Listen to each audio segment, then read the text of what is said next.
oríkì coronavirus. Coronavirus àjàbí ìjìwọ̀lú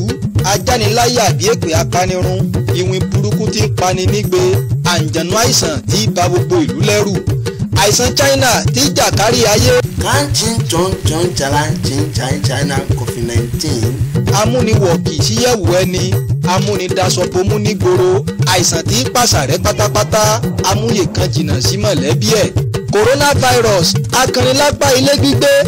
amúbabadọ̀rẹ́ àwọn ọmọ rẹ̀ amúyàwó rójú ọkọ rẹ̀ nígbà gbogbo àìsàn tí ó mọ̀ rẹ́ tí ó mọ̀ ta ẹni tó bá ta sí níyàn láàyò. àìsàn ọjọ́ 14 ajogun tí ń rinú afẹ́fẹ́ jà káàkiri ìgboro ìwìn burúkú tí pa gbogbo ayé nígbe ọ̀rẹ́ aláìgbọràn àìsàn tí rán ni lọ kìyàwó mọ̀ lóòyẹ. Coronavirus ajálẹ̀ tí ó bá wọn gbélé àkúfọ̀ ìgò tí dúró tìkanra ọ̀sán lè kókóró bá wọn gbélé ibà òtòṣì ibà tí gbẹ̀mí ènìyàn ó lè nú ẹ̀mí tí jà lójú táyé ọ̀tá olùgbọ́ràn tó fira rẹ̀ sí kọ̀rọ̀ kan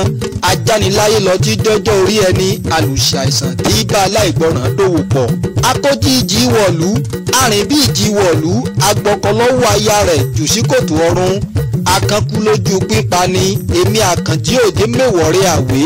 èèwọ̀ kan tó bà kòrónà nínú jẹ́ ní káta kété síbi ọ̀gọ̀rọ̀ èèyàn wà bá a bá ti bi dé ká fọwọ́ ẹni kẹ́dà ó fi ìṣẹ́kù ọwọ́ bomú rẹ̀ tó bá ń sín nígboro ká faṣọ bomú wa níbi a bá ń lọ ká má fọwọ́ rin múrin jú lábàádì mọ́ bá a bá gbọ́ kìlọ̀ wọ̀nyí wàláì kòrò àṣà dànù.